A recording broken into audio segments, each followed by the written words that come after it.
The Nikon D3400 sports an APS-C size sensor, as is the case with every entry-level DSLR, with its 24.2 MP pixel count very respectable. Certainly we wouldn't expect this to be any higher at this level, and this is heightened by the lack of an optical low-pass filter, which should help it to capture better detail than would otherwise be the case.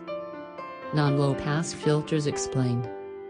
This works over a reasonably wide sensitivity range of ISO 125,600, which represents a one-stop expansion over the native ISO 12,800 range of its D3300 predecessor. Once again it's paired with Nikon's XB4 processing engine, which, among other things, allows for 5 FPS burst shooting and full HD video recording up to an impressive 60p.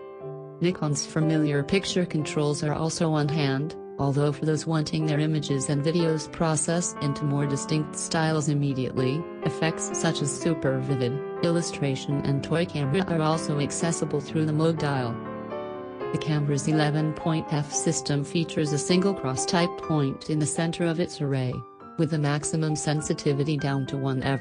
You can set the system to focus continuously on a subject, including with Nikon's 3D tracking technology, and the camera can also continue to autofocus in live view and when recording videos. Manual focus is also possible, selectable through the menu and performed with a ring at the very front of the camera's kit lens. Not that they're not bettered elsewhere, but the specs of both the viewfinder and LCD are in keeping with what we expect at this level.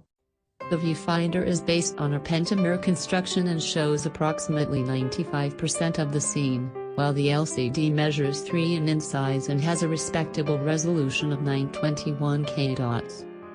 Wi-Fi hasn't been included inside the body, although wireless image transmission is still possible through the Snap Bridge feature. First incorporated inside the D500, this uses always-on Bluetooth Low Energy to deliver images straight to smart devices, either as they were captured or afterwards. It's not possible to control the camera's shooting settings remotely in any way, although this is not too great an omission on such a model.